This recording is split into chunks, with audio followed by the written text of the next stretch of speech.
I'm welcoming this guy, and here's the intro, right? He's a 14-year-old South African Superbike racer from the West Rand in Gauteng. He has over 62 podiums already achieved. He aspires to be a MotoGP world champion, and his dream came true of meeting Brad Binder.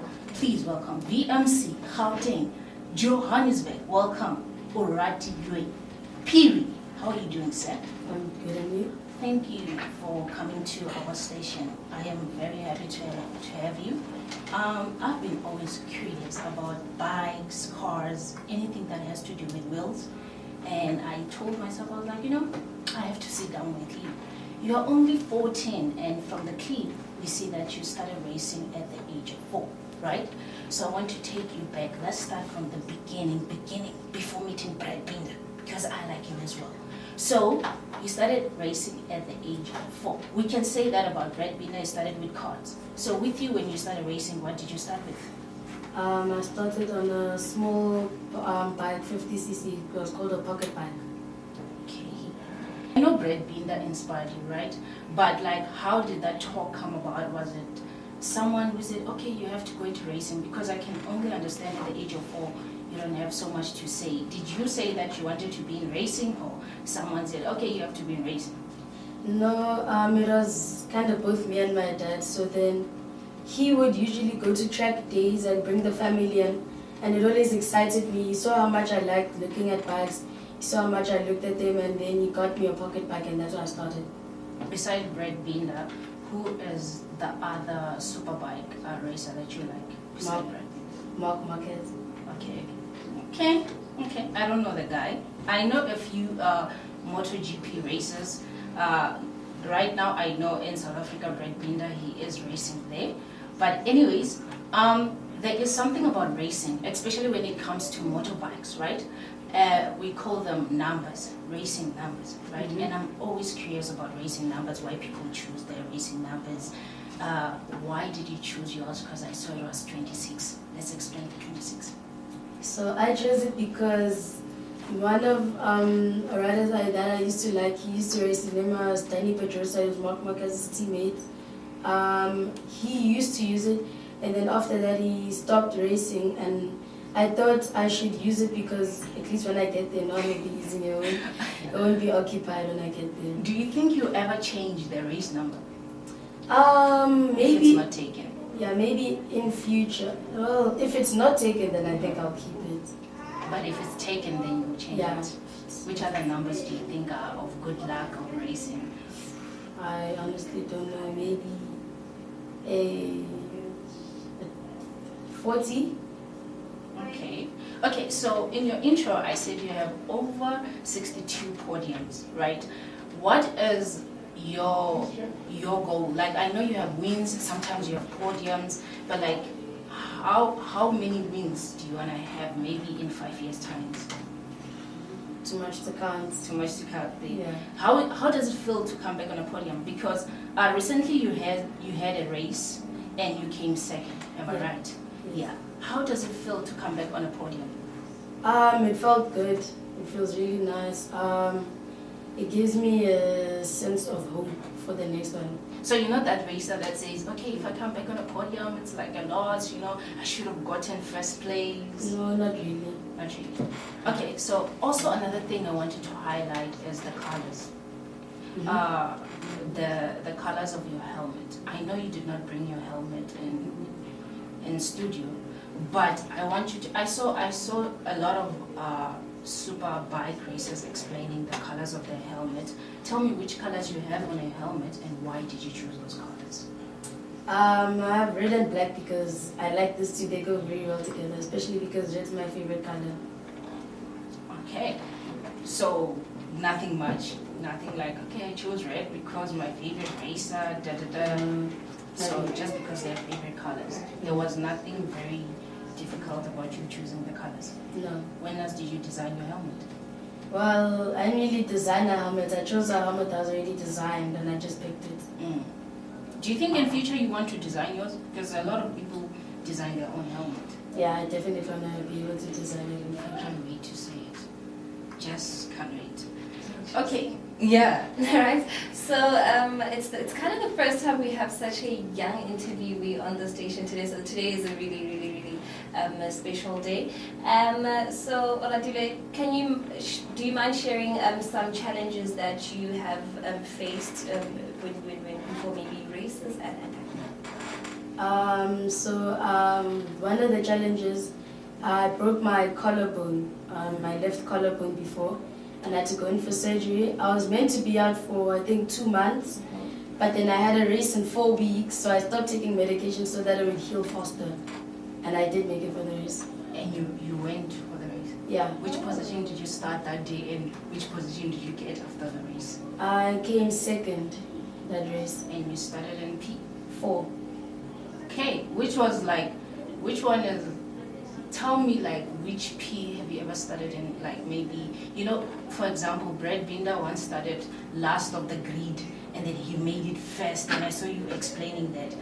Which position have you started and you were way at the back of the grid and then you actually made it for the race? I've made it from, I think it was also last place or second last, and I made it to P3. Wow, and that's still a podium? Yeah. Okay, that's interesting. Okay, so let's go to the moment which is your dream come true, right? You meeting Superbike racer. I can imagine, like, even the moment when you said Brad, like I always copy you when it comes to that part of the video. When you said Brad, and they interrupted your interview when you were still explaining the routine that you have on race day. So let's start there. I want to continue that routine. Let's start to say, what is your routine on race day? So then I get to the track, I unpack all the bikes and everything that I need, the tools and everything. And then I would wait until my race, 15 minutes before the race. I would sit by myself and strategize what I'm gonna do, and also think of where I'm starting and what I can do from there. And that's your routine? Yeah. Very simple. Okay, so meeting Brad, and you've watched him for, I can imagine, for how long? You've watched Brad from ever since you were a kid. Okay, you're still a kid, but ever since then, when you said I'm a kid, you watch Brad Binder, and he's your hero, right? And there are certain things when it comes to racing that we do look into, right? When your bike goes down, and it's like you're falling, okay? Because we're explaining to listeners that don't know. And then you are just hitting a corner. What do you call that moment? Hitting the apex. Okay, thought you didn't know. Okay, by the way, I want to also talk about when you met Brad Binder, right? At the end of the clip, it seemed like you guys were racing. Or you were just driving together? No, you can't. Yeah, we were racing. You were racing? Yeah. Okay, I wanted to know because I had the video ended. Who won? Because now it's Oratilwe Phiri and Brad Binder. Who won? And Dad said 2 of my favorite heroes, right? So Dad had to pick whether it was Brad or Ora. Okay, so who won? It was me. Really? Did you beat Brad? Yeah. You lie. Obviously, I mean, I believe him. I believe him. Did you beat Brad? Yes. Really? Yeah.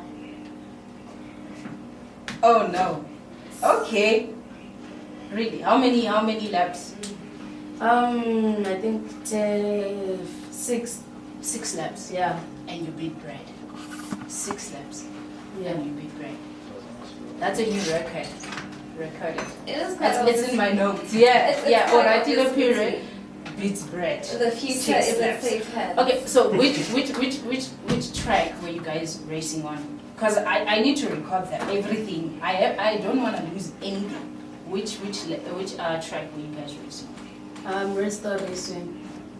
Okay. Red Star Raceway, Oratilwe Phiri beats Brad. Okay. I will do a short clip of this one, and I'm gonna tag Brad.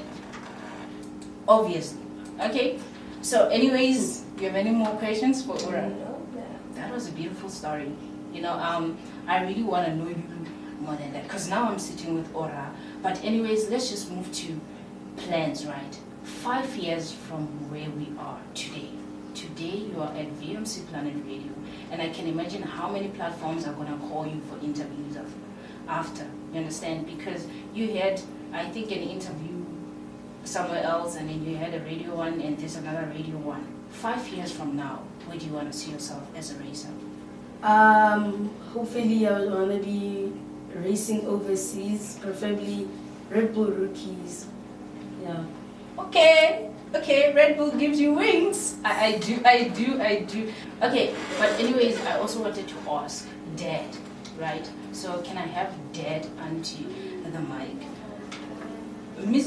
Mr. Phiri said, you are his mentor, you are his dad, you are his everything, sponsor as well.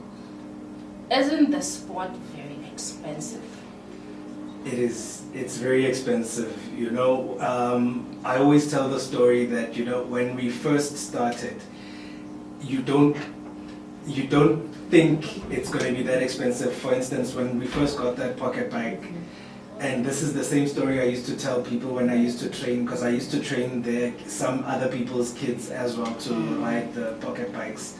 When we first got the pocket bike, it was 3,500 rand.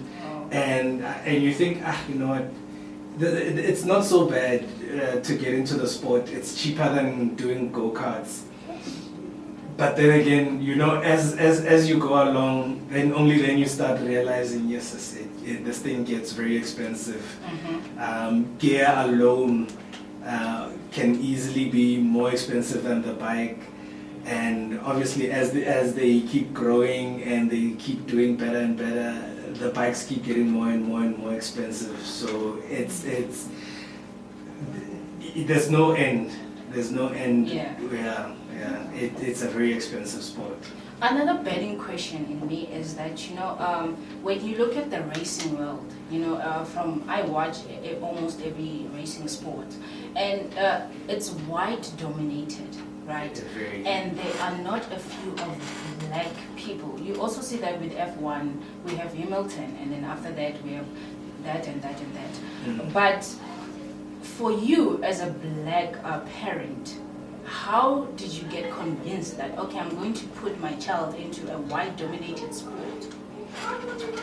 Honestly, when we first started, when I first got in the pocket bike, I thought I was just, because I was a road rider and I used to do track days.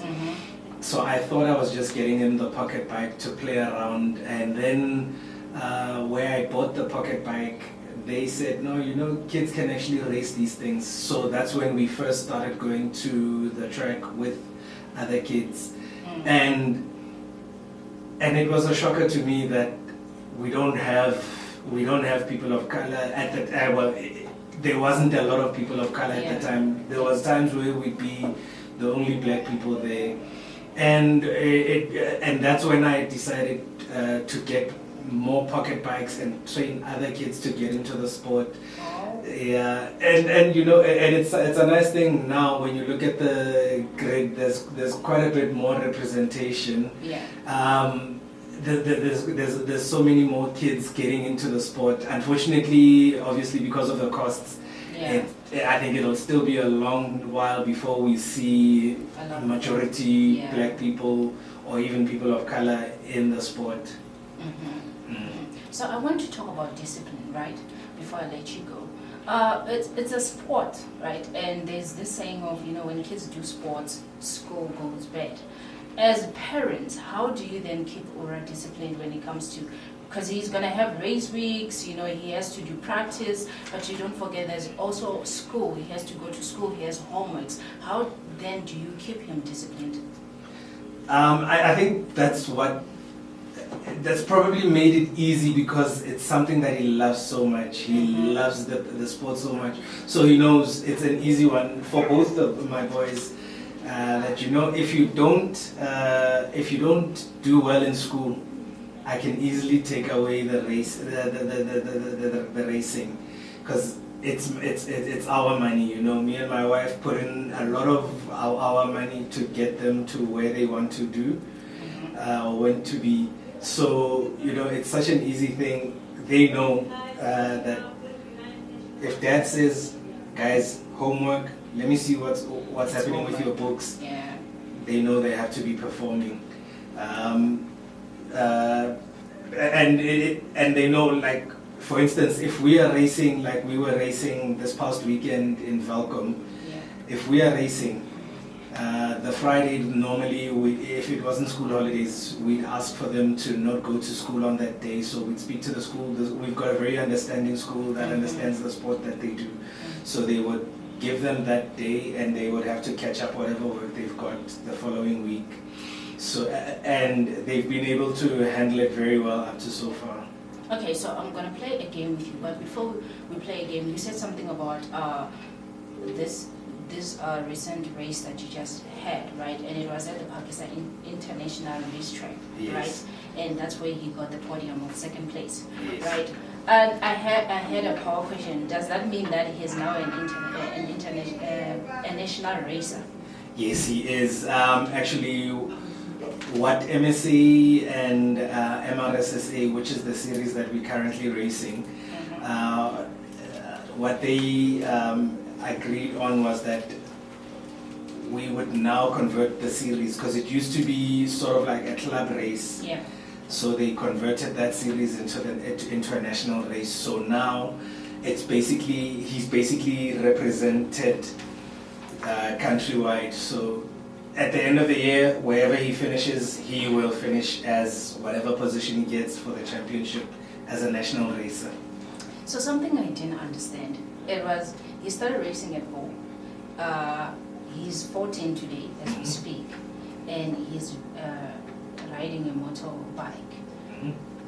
The South African law, you get your motorbike license when you are 16 or less. Yeah. How is then Ora driving for those kids that don't understand? How is that possible? Okay, so basically, you don't need to have a road license. So what you do is, Motorsport South Africa, which is the body that runs motorsport in South Africa, you go there and you basically apply for a racing license. So all they have is a racing. On the track. Yes, they don't touch the road. In fact, I prefer if they never get to ride on the road ever. Yeah. Yeah. Okay. So all right, Ora, we're gonna play a game. So I'm gonna ask you a question, and this game is the 5-second challenge, right? I don't have a timer, but let's try to see how fast you can answer this. We can have a timer. Okay. All right. Can the listeners hear the timer? I doubt it. I think they will. Yes, they will. Okay, so here are the rules, right? I get to ask you questions. So I will only ask you to name 3 things, right? 5 seconds. 5 seconds. And then she will tell you when the timer goes on, and if maybe you can hear it as well. So, wait, tell me when to start. okay, wait, I'll tell you after I read. Right. Okay, so here's the first question for Ora. So just to know how well you know the sport, right? 3 racing tracks in South Africa. You can start the timer. And let's go. Red Star, Kyalami, Pakistan. Okay. Okay. You did. Okay. 3 races on the MotoGP grid this year. Portimao, Argentina, and Circuit de Americas. Okay. Do you have a phone? Do you have a phone? No, not right now. Not right He now. broke his screen actually at Pagisa. Okay, it's fine. 3 types of bikes. Yamaha, Honda. Wait, what do you mean by like Honda, Yamaha, Kawasaki? Okay, that's good. Let's start. I wanted to say 3 apps that you have on your phone. If you did not break your phone. As a racer. TikTok, Instagram, YouTube. Okay. Wow. And then one last question is 3 things you need before you can actually race. helmet, gloves, boots, suit. There's a lot more than 3. Bro, okay. VMC, that was Oratilwe Phiri, and we were chilling with him today. If you want to check him out, do find him on Instagram at Oratilwe Phiri, right? Yes. And then also on TikTok, I saw he was Oratilwe Phiri as well. So, yes, man, that was an amazing interview. What did you think? It was. It's really good to see that we have parents like Oratilwe Phiri that really take their time to invest in their children at a very young age and find things that they're really interested in and invest into them. That is really rare, especially with us in the black community, because we have this mentality of, Yeah. you have to go to school, go to varsity, graduate, and then work. Would your parents let you race? My parents won't let me model, and I am doing something. So we're still battling and finding out. But the we really do appreciate people like you. Thank you so much. Thank you so much, Ora, for just blessing us with your presence. It is amazing to have chilled with you here at VMC Planet Radio. That was Oratilwe Phiri, and he's a dad. Yo, that was a very nice. It's the first time we have such a young, influential person in the studio today. And trending as well. Whoa. And black as well. Can I just mention the fact that black, because I am so obsessed with black doing these things, Yeah. Trending black, an influencer, it's amazing. For me, myself, I'm inspired, ever since I've been so curious, with this car thing, motors and everything that has to do with speed, performance, and wheels. So, yeah. Alrighty, so thank you so much. That is all we had for you, Namhlanje. That was a beautiful interview we had with Oratilwe Phiri. You could just simply let us know what you think of it on VMC, on our Facebook page at VMC Planet Radio, and on Instagram we're VMC Planet Radio as well. But we can also keep the conversation going on our SMS or WhatsApp line at 062-450-8619. You do know that we keep our conversations going there. Please do keep in touch.